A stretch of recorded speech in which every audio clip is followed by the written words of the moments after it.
"Mommy, where's Daddy?" The obedient little girl walked over carrying a half-meter-long sword, her crisp voice ringing out. I patted the little bun on her head and said, "Your father went down the mountain to buy you some candied hawthorns." By evening, there was still no sign of my husband returning. Instead, a group of constables and soldiers surrounded the mountain, pressing straight toward the stronghold. The Iron Maidens beside me, gripping their weapons, asked, "Boss, what do we do?"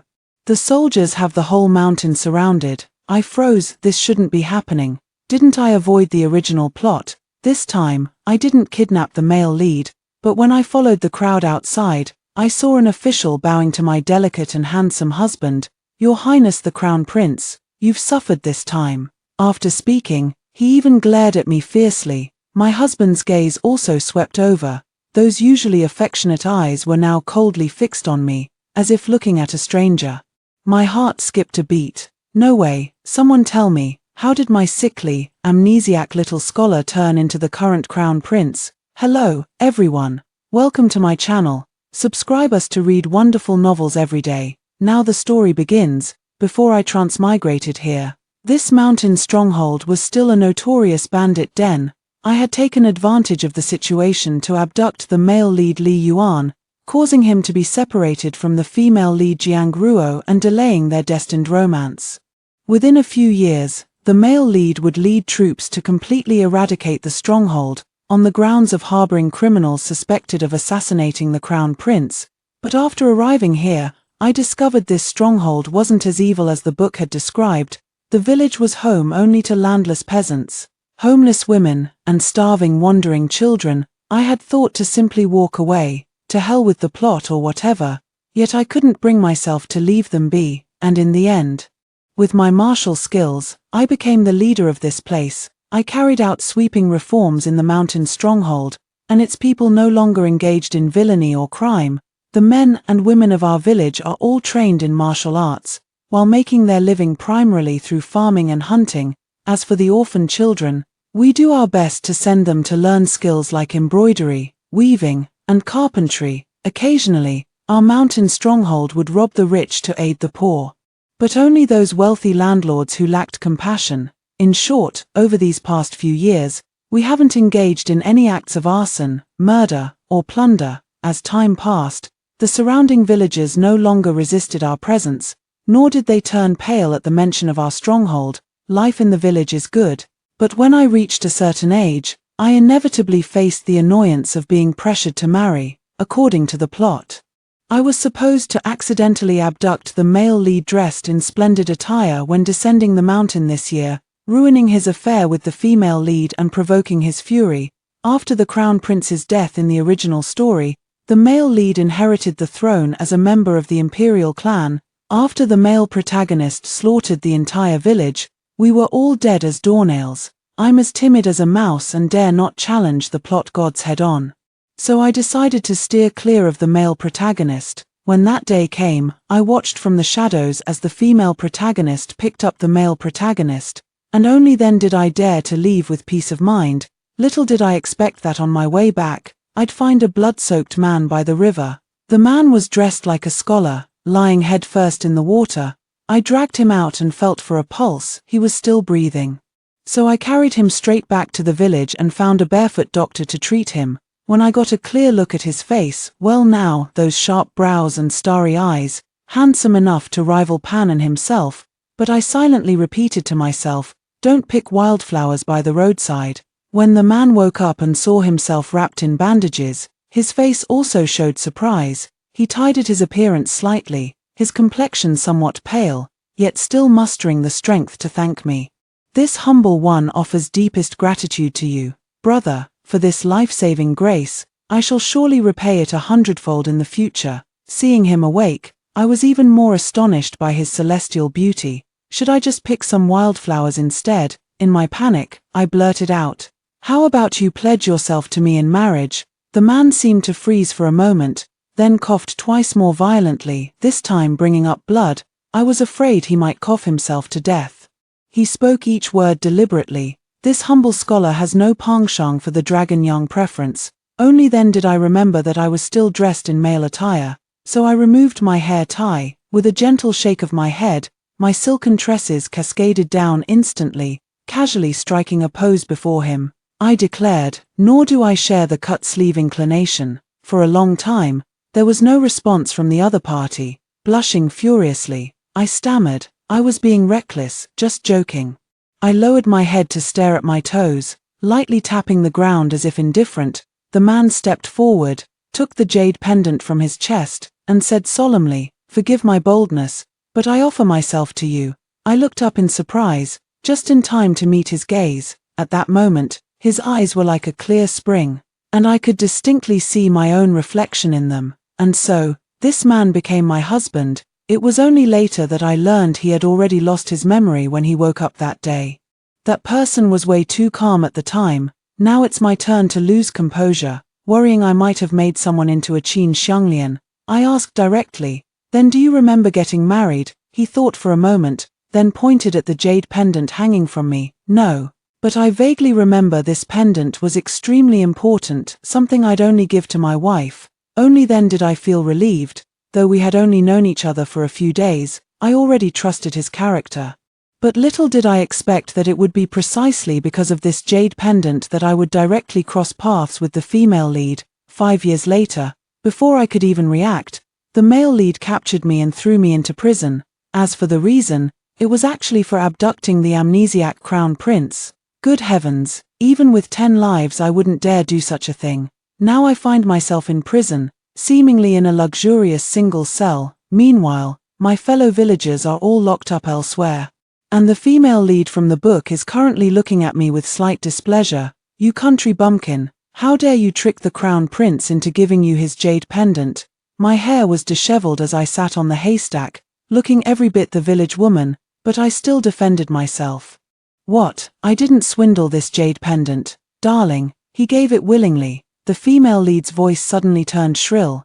"Yes, you did. You tricked Xiaochen into marrying you and made him stay in your wretched village for 5 years. My heart ached, and for a moment, I couldn't hear anything else. That wasn't a broken village. And I'm not a liar. Who is brother Xiaochen? Where is my arching? 1 month before we got married, I also helped search for his family nearby, hoping he could regain his memories. Yet after scouring the surrounding mountain villages, no one had seen him before. There was, however, a traveler who knew of a poor scholar named Mo Cheng, who had lost both parents and was heading to the capital for the imperial exams. This matched his identity. I tentatively called him A Cheng, and he clearly reacted to that name, so I kept calling him A Cheng. Turns out this Cheng wasn't the same as that Chen, but no matter what the female lead said, I never agreed to hand over the jade pendant to her. I clenched my palm tightly, refusing to show the slightest hint of fear. Since this was given to me by His Highness the Crown Prince, then let me return it to him personally. The female lead immediately became agitated, raising her whip to strike me through the prison bars. Fortunately, the male lead arrived just in time and took her away. Leaning my head against the wall with closed eyes, I silently pondered. In the original plot, the female lead was originally the highly favored candidate for Crown Princess. Who would have thought the Crown Prince would die unexpectedly, leaving her to eventually marry the male lead who adored her? But now the Crown Prince didn't die. Instead, I saved him, and I've still become the heroine's thorn in the side. I sighed. It seems no matter what, I'll always be entangled with the male and female leads. I just don't know what my ending will be now. At least I saved the Crown Prince's life. That should spare me from the worst, right? I heard the sound of familiar footsteps approaching, then stopping outside the cell door. My heart trembled as I opened my weary eyes. The person outside was Li Xiaochen, now dressed in plain clothes. Yet the embroidery pattern accidentally revealed on his sleeve was craftsmanship unmatched even by the finest embroidery workshops in the city. My heart instantly turned to ashes, as I realized with painful clarity. Though it was still the same face, this was no longer my A Cheng, but the one standing before me was none other than the lofty Crown Prince, Li Xiaochen. The soldier opened the cell door without lingering, saluted Li Xiaochen, then turned and left, leaving just the two of us alone in the prison cell. Just days ago, this man and I had been whispering sweet nothings, tangled in passion's crimson waves. Yet now, Li Xiaochen stood at the doorway, his gaze inscrutable. I sat on the haystack, Forcing myself to appear calm, we stared at each other for a while, yet he still didn't move, so I slowly stood up first and walked toward him. With my movements, hay roots and fragments kept falling off me. He lightly furrowed his brows, his demeanor no longer as gentle as before, instead exuding a chilling sharpness. When I was about 3 steps away from Li Xiaochen, I fell to my knees with a thud, my knees making intimate contact with the blue stone bricks. I pressed my forehead tightly to the ground and said earnestly, "I beg your highness the crown prince for forgiveness." Li Xiaochen's voice sounded icy cold. "Who said anything about punishing you?" I raised my head, still kneeling, but dared not look directly at him. Instead, he crouched down, his robe hem falling to the ground. With a fleeting glance, I caught the faint pattern of a 4-clawed dragon on the fabric. Li Xiaochen lifted my chin with his index finger. Scrutinizing my face carefully, he gazed at me like this for several seconds without speaking, as if examining an object. I'm sick of this disrespectful teasing posture, but I'm also terrified, so I can only bite my lips desperately until they bleed. All I remember is him trying to pry my lips open with his thumb. The next second, I fainted from sheer nervousness. If I were alone, I might have fought back desperately, turning this mocking scenario upside down. But now I have villagers who are like family to me, and the children I share with A Cheng. A year after marrying A Cheng, I gave birth to twins, a boy and a girl. The firstborn was a boy we called Goa, puppy, followed by his little sister whom we named Marawa, kitten. I remember A Cheng didn't seem entirely pleased with the names I chose, but he couldn't argue with my reasoning that humble names help children thrive, so in the end, he reluctantly agreed while holding his nose. When the kittens were first born and too weak to suckle milk, it was A Cheng who fed them spoonful by spoonful. When the puppy had a fever and couldn't sleep, it was he who held it in his arms all night to soothe it. He even personally washed the diapers for both of them. I once teased him, "A Cheng, these are truly the hands of a scholar." He smiled and replied, "Ewu, but these are matters concerning my children." We took it for granted that he was a scholar, and moreover, one of exceptionally high talent. So after he recovered, I suggested he go back and find a teacher to study under, so he could later take the imperial examinations. When he was ready to go to town to study under a teacher, we never expected that even the best teacher in town wouldn't be as knowledgeable as him. After that, my husband began self-studying in the village while also teaching the other children to read and write. He was very patient. And all the children in the village adored this gentle scholar. Even our children, Doggy and Kitty, are about to begin their education soon. The thought of my children made me struggle to regain consciousness. When I woke up, I was lying on a comfortable bed, my clothes seemingly changed, and my knees covered in ointment. As I moved my hand slightly, I realized the jade pendant was still clutched in my palm. The crown prince was sitting by my bedside, extremely close to me. Startled and remembering my current situation, I immediately rose to pay my respects to him. He instinctively stopped me, saying, "No need for formalities." Then he moved to sit on a nearby chair, lightly tapping the armrest with his fingers. His voice was low, betraying no emotion. "You kept calling out A Cheng in your sleep. Was that this solitary one's former name?" I replied softly, "Forgive this commoner's impertinence. But that was your highness's name during your period of memory loss, Mo Cheng." His eyes darkened. "Mo Cheng, A Cheng." Then, I presented the jade pendant to him with both hands. "This is an important belonging of the crown prince.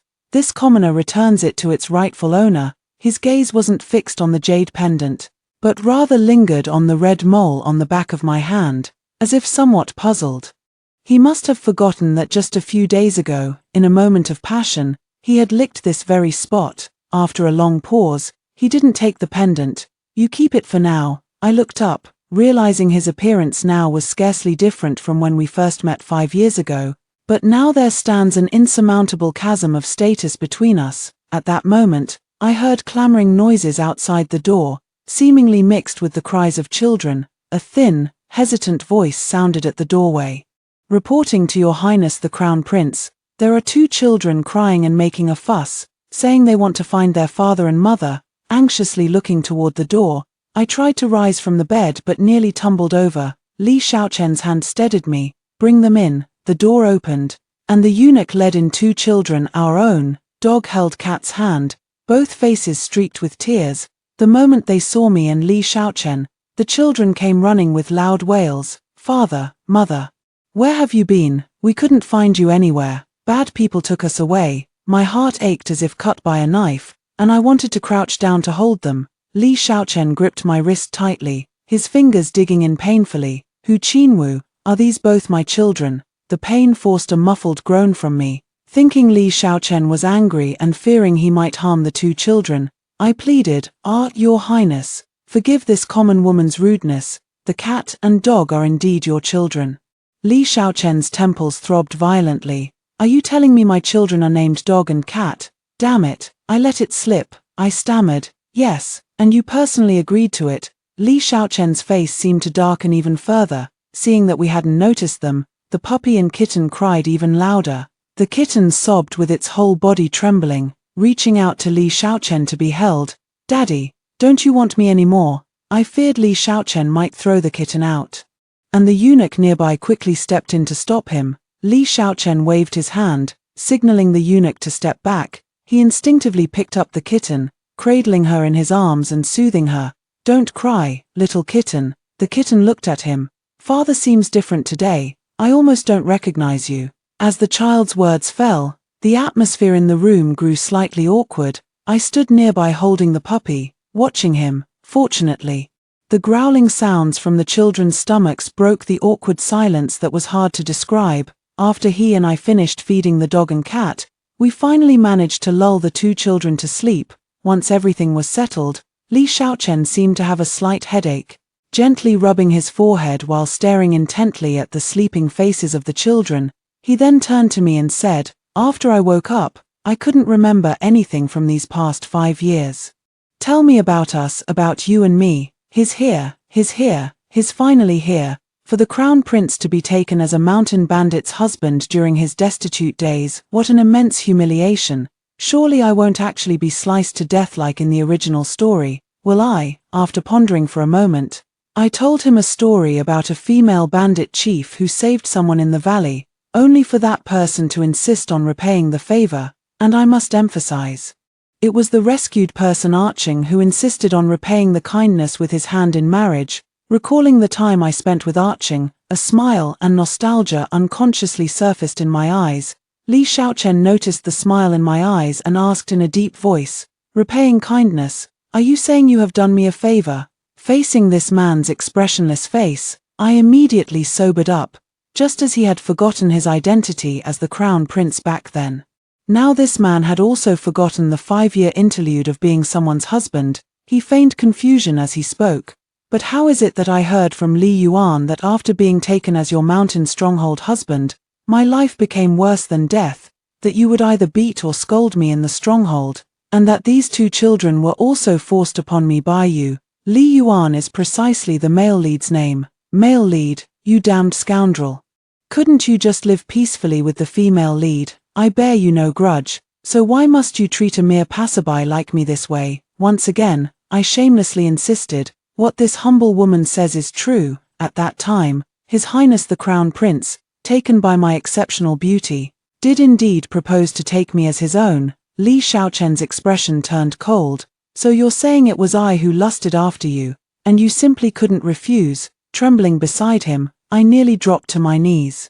Forgive this humble woman's impudence. If your highness wishes to punish me, I bear no resentment, but I beg you to spare the others in our village, and our children. Seeing how frightened I was, my face pale with terror, he averted his gaze and gradually softened his tone. When I awoke, I still had 2 sticks of candied hawthorns on me. Presumably, they were meant for the children. I nodded, surprised that he would remember this. Your Highness the Crown Prince, you were very protective of them before. He stood up, preparing to open the door and leave. Seeing is believing, hearing is doubting. I'll first go take a look at the village, then I'll think about how to deal with you properly. After changing into fresh clothes, I returned with Li Xiaochen to the place where we had lived for 5 years. I had originally intended to play the emotional card, to recount in detail the harmonious life we had shared together, but for some reason, the male lead Li Yuan and the female lead Jiang Ruo insisted on following behind us. I first pointed to the riverside where I had picked up Li Xiaochen. Your Highness, this is where I found you back then. The female lead Jiang Ruo turned several shades paler, murmuring, how could it be here? This place wasn't far from where she and Li Yuan had met that day. As long as she could find the crown prince, she would undoubtedly become the crown princess. Unfortunately, just a little short. The plot still changed. Li Yuan first glanced at Jiang Ruo's expression, then bowed respectfully to Li Xiaochen and said, Your Highness, at that time, this humble official indeed searched everywhere but truly could not find you. Otherwise, how could this miss who have picked you up? Seeing both of them directing their accusations at me, it was as if I had deliberately hidden him. I won't take this injustice lying down. I also imitated the proper etiquette. Cupping my hands in salute to Li Xiaochen, gnashing my teeth as I said, Your Highness the Crown Prince, at that time, I merely glanced casually and spotted you by the river. Seeing me flushed with anger, Li Xiaochen suddenly laughed for some reason. All right, I understand everything now. After that, we went to the village again. Now the villagers are still imprisoned. With only government soldiers guarding the place, the entire village was eerily empty, as if a fight had taken place, with belongings scattered haphazardly on the ground.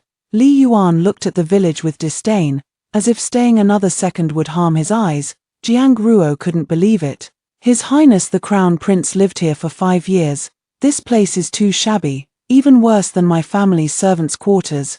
Li Xiaochen's expression revealed neither joy nor anger. As I walked, I picked up items from the ground and explained, this is where the Crown Prince was treated back then. Since we didn't have enough medicine, it was the villagers who ran to the mountaintop every day to gather the freshest herbs for him. This crutch was made from wood that a child from the village found for His Highness. The child wasn't very strong and spent a long time chopping it with a hatchet. The Crown Prince used it to walk for 2 months. This is where the village children study. Normally, His Highness would teach them lessons here. Speaking of these things, I began to choke up. In truth, over these 5 years, with A Cheng's help, he has been involved in every matter in the village, big or small. From minor events like a villager's wedding to major tasks like purchasing grain for the entire village, A Cheng participated in them all. When I think back to those months after the puppies and kittens were born, my eyes welled up with tears. A Cheng, how did someone as wonderful as you come into my life? Arching, how could I have lost you? As if detecting the tremor in my voice, Li Xiaochen, who had been quietly following beside me, paused for a moment, then he helped me pick up the dustpan from the ground and carefully placed it back on the stone. Completely ignoring the stunned expressions on Li Yuan and Jiang Ruo's faces, I turned my head away, wiping away tears. On the way back, I was in extremely low spirits. No longer responding to the male and female leads' sarcastic remarks, just silently burying my head in my knees, I only hoped that Li Xiaochen would spare the children and villagers for the sake of these 5 years.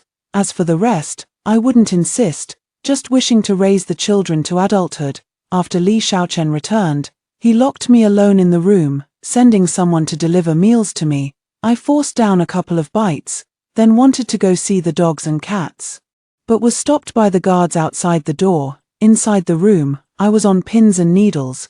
Could today be the day I die? It wasn't until evening that Li Xiaochen finally returned to the room. He said solemnly, I've had people investigate, and what you said indeed aligns closely with the accounts of other villagers. According to the locals, your village hasn't committed any heinous acts. In that case, everyone from your village will be released. Before I could even feel relieved upon hearing these words, I heard him continue, but if the children Marwa and Goa are truly mine, I cannot allow royal blood to remain among commoners. With each word he spoke, my face grew paler. I looked up at him in disbelief, my eyes blazing with fury. How could he be so cruel? He actually wanted to take my dog and cat away from me. He gazed at me again. As for you, my palace is in need of a beauty with outstanding looks. I was at a loss.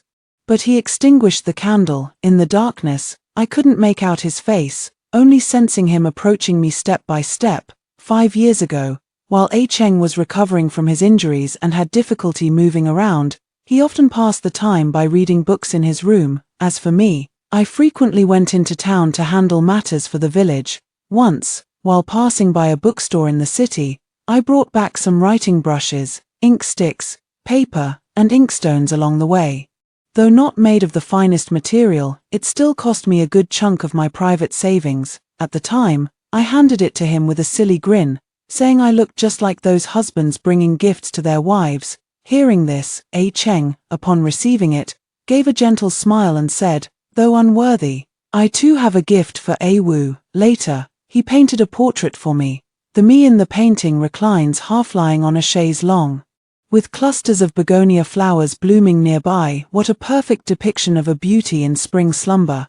After viewing this painting, a blush rose to my cheeks. I knew my looks were decent, but never imagined that in A Cheng's painting, my beauty would appear even more radiant. At that moment, I felt both joy and a tinge of jealousy. In your eyes, do you prefer the quiet version of me? A Cheng set down his brush and took my hand instead. Whether you're A Wu brandishing a red tasseled spear or A Wu doing embroidery, you're my beloved wife, and I adore you endlessly. After speaking, he leaned in to kiss that crimson mole, scattering my thoughts to the wind. Even when pregnancy made me swell and grow heavy, his gaze remained unchanged, still tender as ever. But now, that A Cheng who once adored me is gone, who would have thought this face of mine could still earn the favor of His Highness the Crown Prince, Li Shaochen?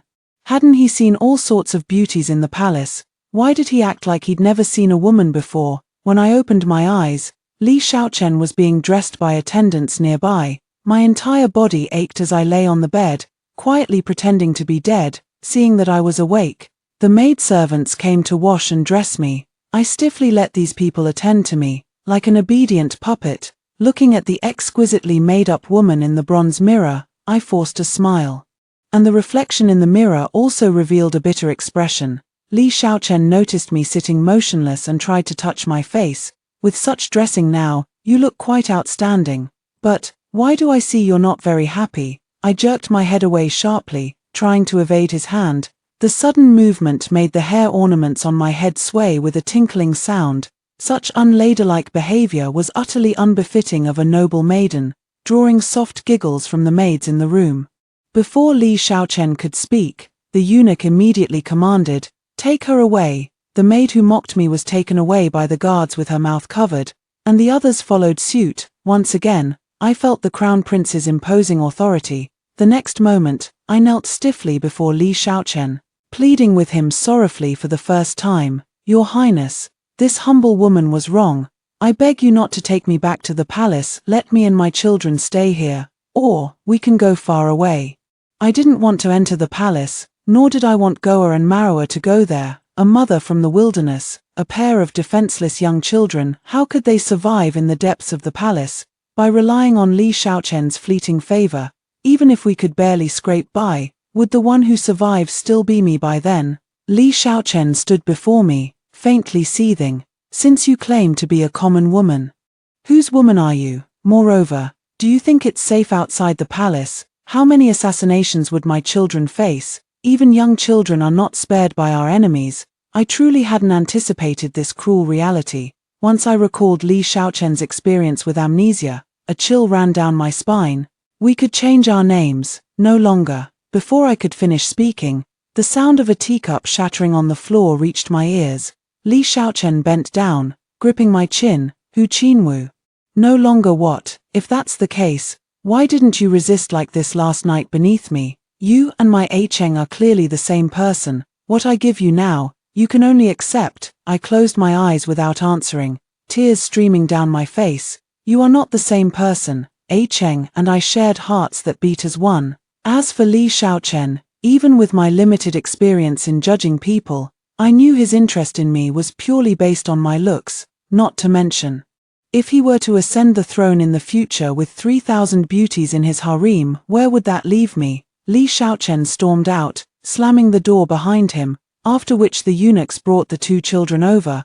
Before I could even bid farewell to the people in the village, I boarded the carriage to the imperial palace with Marua and Goa. Half a month later, the capital, news of the Crown Prince, missing for 5 years, has safely returned to the capital spread throughout the entire city. Not only that, but it said His Highness the Crown Prince brought back a woman and 2 children with him.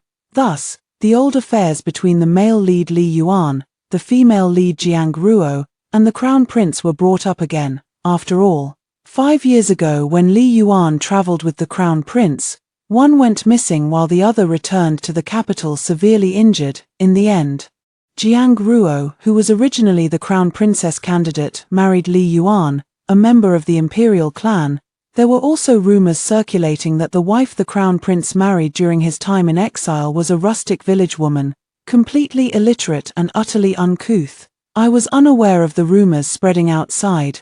The dog, the cat, and I were placed in a private residence owned by Li Xiaochen in the capital. The place was guarded so tightly by Li Xiaochen's men that not even a fly could get in. Likewise, I dared not take the children and attempt to escape.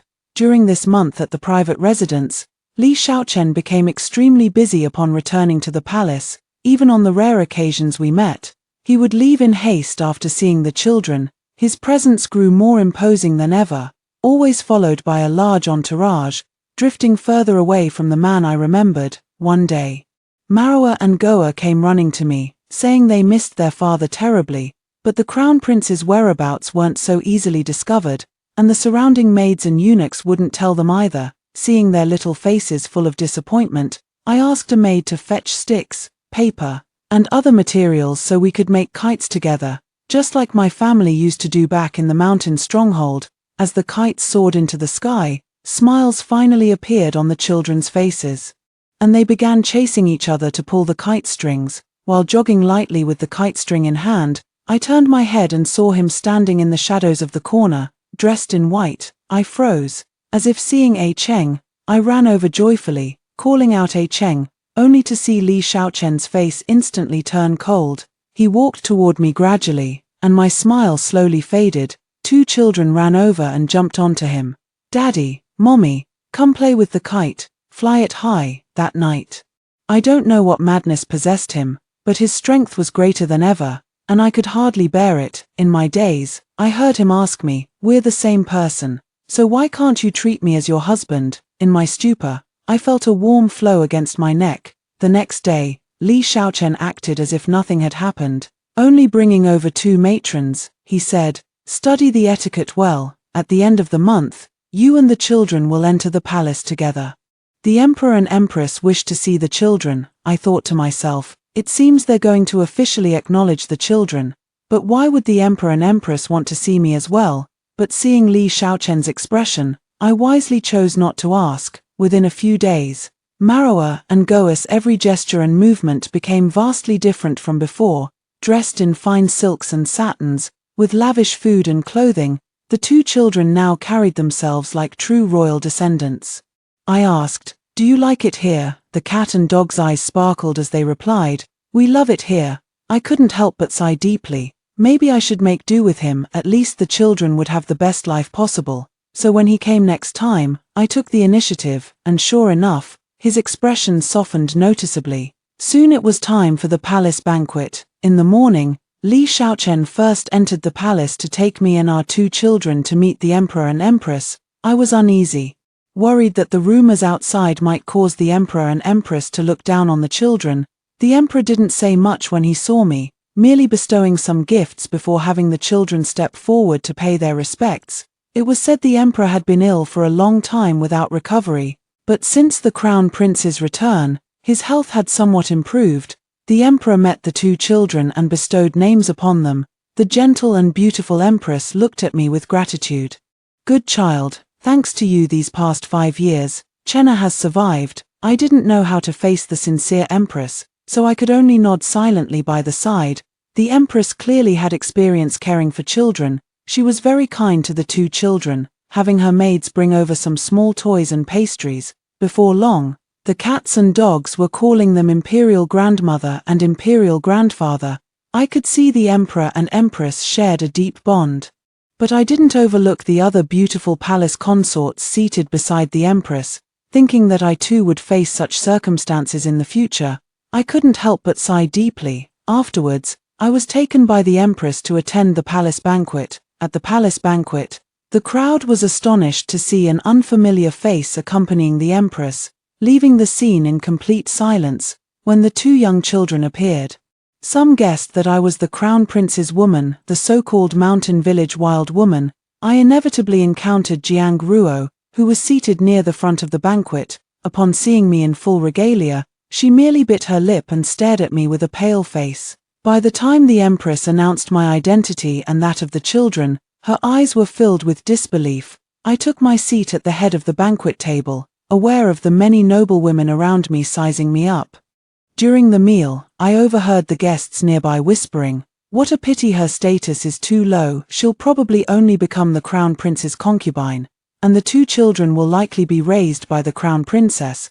The kitten asked me in confusion, "Mother, what's a concubine?" I forced a smile and brushed off the question. Throughout the latter half of the banquet, I kept tightly pinching my own palm inside my sleeve. Only after entrusting the children to the Empress did I step outside the palace for fresh air, gazing at the bright moon in the sky. It shone just as brilliantly as when I'd seen it from our village. My heart, which had been clenched tight until now, finally began to ease its tension. As I strolled through the garden, I unexpectedly saw Jiang Ruo and Li Xiaochen standing face to face in the distant pavilion. Tears streamed down Jiang Ruo's face like pear blossoms in the rain. "Your Highness the Crown Prince, didn't you promise to marry Ruoer?" Li Xiaochen, however, remained silent and didn't answer. The next moment, I watched as Jiang Ruo threw herself into Li Xiaochen's arms. He didn't refuse her, allowing her to press her face against his chest, though his gaze seemed to subtly drift in this direction. At the sight of this, I was so frightened that my foot slipped. Terrified of being discovered by Li Xiaochen's guards, I could only flee in panic. In another palace, I happened to encounter Li Xiaoyu, the crown prince's elder sister.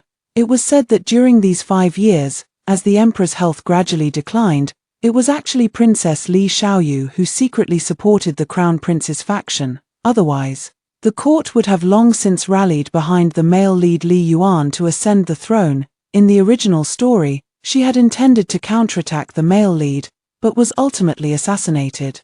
She didn't conceal disdain like other noble ladies when she saw me, but instead showed appreciation and respect. I curtsied to her. "Greetings, Your Highness." The Grand Princess then kindly helped me up. "You're my sister-in-law, no need for such formality." I hesitated before speaking. "This isn't proper etiquette, and moreover, my status isn't worthy of being Your Highness's sister-in-law. Moreover," I couldn't help but think of that moment when Jiang Ruo and Li Xiaochen were embracing each other.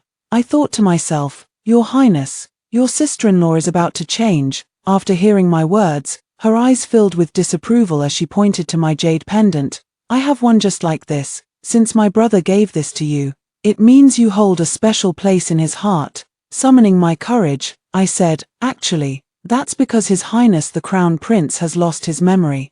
She retorted, "Does losing one's memory really change a person's preferences?" I was taken aback, unsure how to respond. Li Xiaoyu flashed a bright smile and patted my shoulder, saying, "I know my brother's temperament. Over the past decade, he's shouldered so many responsibilities that he couldn't easily show his emotions. Perhaps those 5 years with you in the village were the only time he stopped suppressing himself and revealed his true nature. Is that really how it was?" I felt a bit puzzled. Could it be that every time Li Xiaochen sees me unhappy, he's actually jealous of himself? But didn't he just now also not push Jiang Ruo away? Thinking this, I shook my head again, finding such thoughts ridiculous even to myself. On the carriage ride back to the private residence, I unexpectedly saw Li Xiaochen sitting there as well. The two children, exhausted from playing, fell asleep early. Li Xiaochen's expression was colder than usual, remaining silent the entire way. I didn't know what had angered him and didn't dare to speak. Could it be that seeing Jiang Ruo had put him in a bad mood? When I returned to the room, he hadn't left but instead confronted me. "If it were your A Cheng today, would you still let another woman throw herself at him?" So he knew I was there all along. I looked up and caught a fleeting glimpse of anger flash across his face. Could it be that his rage tonight was because I didn't step forward to assert my claim? But now he's the crown prince. What status do I have? I hesitated, unsure how to respond, keeping my head bowed the whole time. Li Xiaochen snorted coldly and left in a huff. For the next several days, he never appeared again, as if he had forgotten all about me. The queen in the palace would occasionally bring the two children into the palace, the guards at the private residence began to slacken, and I gradually managed to wander outside. Once, while buying candied hawthorns for the children by the roadside, I overheard passers-by mention that the emperor was preparing to arrange a marriage for the crown prince. As for the chosen candidate, it was Jiang Ruo's younger sister, Jiang Yuan. It said that during this period, Jiang Yuan frequently visited the palace and got along very well with the two children. Hearing this news, my heart ached, and I felt somewhat distracted. Sure enough, that very day, I saw Li Xiaochen and another young woman bringing the children back to the villa together. Li Xiaochen didn't come to see me at all, the kittens and puppies didn't take the candied hawthorns, but instead said to me excitedly, "Mother, that sister Jiang Yuan is amazing. She's not only skilled in music, chess, calligraphy, and painting, but she can also play kuju." Seeing the excited faces of the two children and hearing the admiration in their hearts, I didn't know what to do.